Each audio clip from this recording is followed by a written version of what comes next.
Bienvenido a tu canal bíblico, te habla tu hermano y amigo Emmanuel Pérez. Amados amigos, gracias por estar una vez más con nosotros en este tu canal bíblico donde nos place conversar. A veces nos llegan preguntas difíciles a la cual tenemos que sentarnos y tratar de dar respuestas. En el día de hoy me llegó una pregunta sobre si ¿es bíblico creer en las maldiciones generacionales? ¿Qué dice la Biblia acerca de esto?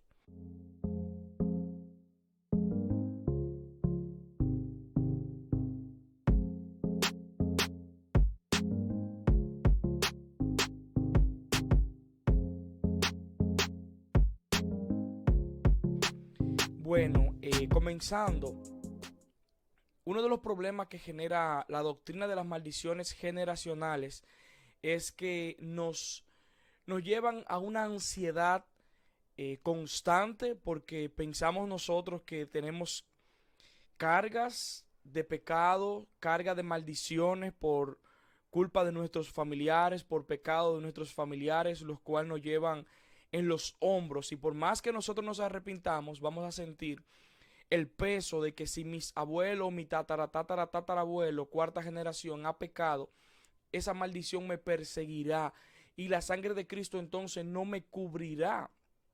Y eso me lleva a una ansiedad de pensar de que yo siendo inocente, por cualquier mal que hayan hecho mis abuelos, yo cargo con su pecado, yo cargo con su consecuencia, yo cargo con la maldición generacional. Pero también me lleva a, a reflexionar sobre mis hijos. Mis hijos inocentes entonces tendrán que pagar las consecuencias de mis pecados, tendrán ellos que pagar la maldición. Dios castigará, Dios le enviará un espíritu que le atormente a mis hijos por consecuencia de mi pecado. Entonces, no está solamente en la consecuencia de mi pecado, sino en la consecuencia de los pecados de mis hijos. Entonces me lleva a una doble ansiedad. Una ansiedad por mi inocencia de que mis padres pecaron, ahora yo cargo su pecado. Otra ansiedad de que mis hijos van a cargar la consecuencia o la maldición de los pecados míos. Y eso me lleva a una ansiedad y a una dependencia del hombre de Dios. Es decir, ahora yo tengo que cargar sobre mis hombros el esperar a que Dios envíe a un hombre para que él me dé técnicas supersticiosas de cómo poder escapar de las maldiciones generacionales. La sangre de Jesucristo no es suficiente, ahora hay que aplicar algo adicional. Hay ciertas personas que se van un poco más allá y hablan de que el pecado generacional queda incrustado en nuestros ADNs. Al ser nosotros pecadores, ese pecado transmitido de generación en generación, para poder romperlo, tendría entonces que tener el ADN de Dios en mi gen, para que esa maldición pueda ser cancelada. Algo que no tiene asidero bíblico, no lo vamos a encontrar en la palabra de Dios. Algo que cala en las supersticiones y genera más problema que solución. Realmente hay algunos versículos que son utilizados para defender esta doctrina, a los cuales citaré Éxodo 25 en el Decálogo de Moisés, cuando dice, segundo mandamiento, yo soy Jehová tu Dios, fuerte celoso, que visito la maldad de los padres sobre los hijos hasta la tercera y cuarta generación de los que me aborrecen, y hago misericordia a millares de generaciones. Hazlo a los que me aman y guardan mis mandamientos. El problema de Éxodo 25 para interpretar como maldiciones generacionales es que yo debería interpretar que aquí hay ciertas maldiciones. Debería yo entonces socavar en este texto y encontrar que Dios castigará a los hijos por los pecados de los padres. Pero el texto está apelando a algo totalmente diferente. Porque el texto está diciendo que Dios es fuerte, que es celoso y que visita. La idea aquí de visitar en muchos textos en el hebreo tiene diferentes significados. Y es la idea de visitar, de Dios ir y ver cercano, estar cercano al pecado. Y nótese que en el texto no está apelando para ciertos castigos, sino que Dios en ocasiones ha visitado para salvación, ha visitado para castigo, pero aquí no hay la evidencia de que Dios visitó para castigo.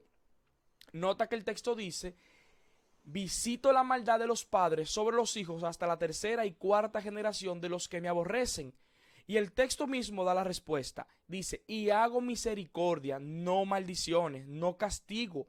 El texto mismo está diciendo que Dios hace misericordia a millares de generación en generación. El apóstol Pablo en un momento decía que donde sobreabunda el pecado, sobreabunda la gracia. Que los padres cometan pecado y esto a su vez genere consecuencias atroces. Por ejemplo, un padre ser infiel y provocar un divorcio en su familia. Entonces este divorcio genera conflictos y dificultades en el hijo. Eso es otra cosa, pero no es una maldición generacional, sino que es una consecuencia social de los pecados que nosotros hemos cometido. Pero no es una maldición de Dios, sino que es el pecado, la consecuencia de nuestro pecado, porque nuestros pecados nunca están solos, siempre arrastran consecuencias que harán daño a otras personas. Lejos de supersticiones, el pensar que aquí hay maldiciones generacionales, sino que lo que hay es bendiciones generacionales, es lo que está diciendo el texto. Hago misericordia a millares, y como el apóstol Pablo, donde abunda el pecado, sobreabunda la gracia. Dice: a los que aman y guardan misericordia, que eso también se encuentra en Deuteronomio 5:9. Además que también en Éxodo 34, versículos 6 y 7 dice: Jehová fuerte, note, misericordioso y piadoso, tardo para la ira, grande en misericordia y verdad, que guarda misericordia a millares, que perdona la iniquidad, la rebelión y el pecado, que visita la iniquidad de los padres sobre los hijos y sobre los hijos de los hijos hasta la tercera y cuarta generación.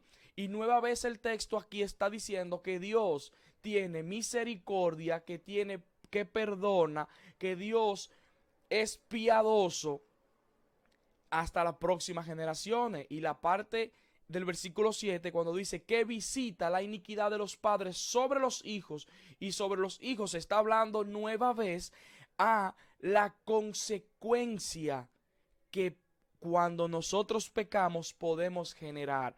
Si yo me alisto para ir a robar un banco y luego estoy preso, eso generará unas consecuencias en mis hijos que van a ser señalados por la sociedad, que van a criarse sin un padre. Generan consecuencias sociales atroces, pero en ningún momento habla de maldiciones que mucho menos están incrustadas en el ADN, sino que hay consecuencias sociales que pueden producir nuestro pecado.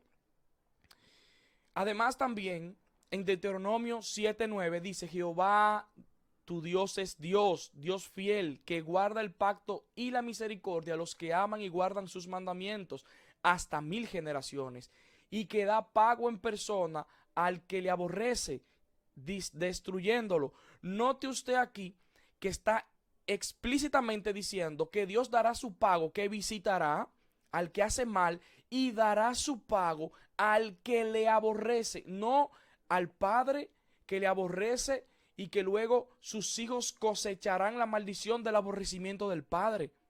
Dice literalmente que Dios castigará, destruyéndolos, a los que le aborrecen, y le visitará en persona. Así que la idea de que cada quien paga por su pecado está explícitamente expresado en Deuteronomio 7:9, en Éxodo 34:6-7 y en Éxodo 20:5 y Deuteronomio 5:9. Si las consecuencias del pecado se extienden hasta 4 generaciones, el amor y la misericordia de Dios llega hasta 1000 generaciones. Además de todo esto, en la palabra de Dios podemos encontrar múltiples versos bíblicos que contradicen la idea de una maldición generacional. Dicho en Deuteronomio 24:16: los padres no morirán por los hijos, ni los hijos por los padres. Cada uno morirá por su pecado. Segunda de Crónicas 25:4. Pero no mató a los hijos de ellos, según lo que está escrito en la ley en el libro de Moisés, donde Jehová mandó diciendo: no morirán los padres por los hijos, ni los hijos por los padres, mas cada uno morirá por su pecado. Y en Segunda de Reyes 14:6 dice justamente esto. Además que también en Ezequiel 18, del 1 al 5, nos dice, hablando precisamente sobre esta idea, porque el pueblo de Israel también acarreaba este pensamiento de que podía haber consecuencias generacionales o maldiciones generacionales, a lo cual en la Biblia no vamos a encontrar estos textos de que existe una maldición generacional. Y el pueblo de Israel también lo creía. Dios entonces se le presenta a Ezequiel y le aclara esta idea en Ezequiel 18, del 1 al 5. Vino a mí palabra de Jehová diciendo: ¿qué pensáis vosotros los que usáis este refrán sobre la tierra de Israel que dice: los padres comieron las uvas agrias y los dientes de los hijos tienen la dentera? Es decir, los padres comían las uvas agrias y los hijos recibían la consecuencia de la dentera. Ese es el refrán que llevaba al pueblo de Israel. Pero Dios le está aclarando a Ezequiel para que le hable al pueblo. Versículo 3. Vivo yo, dice Jehová el Señor, que nunca más tendréis por qué usar este refrán en Israel. He aquí que todas las almas son mías, como el alma del Padre, así como la del Hijo es mía. El alma que pecare, esa morirá. Y el hombre que fuere justo e hiciere según el derecho y justicia. El versículo 9 del mismo Ezequiel 18. En mis ordenanzas caminaré y guardaré mis decretos para hacer rectamente. Este es justo, este vivirá, dice el Señor. En Ezequiel 18, entonces, el 17 al 20, puedes leer Ezequiel 18 completo y lo vas a ver. Solo estoy mostrándote los textos puntuales donde hace referencia en Ezequiel 18. Apartaré su mano del pobre, interés y usura no recibiré. Guardaré mis decretos y anduviere en mis ordenanzas. Este no morirá por la maldad de su padre, de cierto vivirá. Su padre, por cuanto hizo agravio, despojó violentamente al hermano e hizo en medio de su pueblo lo que no es bueno. He aquí que él morirá por su maldad. Y si dijereis: ¿por qué el hijo no llevará el pecado de su padre? Porque el hijo hizo según el derecho y la justicia, guardó todos mis estatutos y los cumplió. De cierto vivirá. El alma que pecare, esa morirá. El hijo no llevará el pecado del padre, ni el padre llevará el pecado del hijo. La justicia del justo será sobre él, y la impiedad del impío será sobre él. Entonces, esta doctrina, esta falsa enseñanza, me quita la culpabilidad de mi pecado. Porque si ahora yo tengo consecuencias o maldiciones generacionales por mis padres, entonces me quita la culpa a mí y no tengo de qué arrepentirme. Ahora necesitaría yo a alguien que venga y que me exorcice o que me haga ciertos rituales para despojar de mí ciertas maldiciones. Y la palabra de Dios entonces no será suficiente para mí, porque ahora necesito a un dicho hombre de Dios que venga a librarme de mis maldiciones. Entonces me quita la consecuencia, pero no solamente me quita las consecuencias de mi pecado, sino que me inculpa de las consecuencias de los pecados de mis hijos, porque ahora puedo recibir en mi mente, en mi conciencia, que si mis hijos le están yendo mal económicamente, si mis hijos tienen ciertas situaciones de dificultad en su vida, cierta atadura, entonces yo voy a vivir agobiado porque eso es mi culpa, porque yo le acarrié maldiciones generacionales. Esta doctrina genera ansiedad por ambas partes que la busquemos. La palabra de Dios nos hace responsable a cada uno de nosotros por nuestros delitos y pecados. Romanos 3:23, que si todos pecamos estamos destituidos de la gloria de Dios, cada quien pagará por su propio pecado, pero por eso tenemos a Jesucristo, que puede librarnos de toda maldad, de todo pecado. Vengamos a Jesucristo, porque Él puede hacernos libres y libres en verdad. Espero que este tema haya traído claridad, y que la palabra de nuestro Dios sea para edificarnos a cada uno de nosotros y a corregirnos. Dios te bendiga. Por favor, déjanos aquí debajo tu comentario, qué te ha parecido este tema, si tienes preguntas, si te gustaría que abordemos otro tema más. Dios te bendiga. Recuerda, yo soy bíblico y yo espero que todos los que estamos en este canal seamos bíblicos. Dios te bendiga.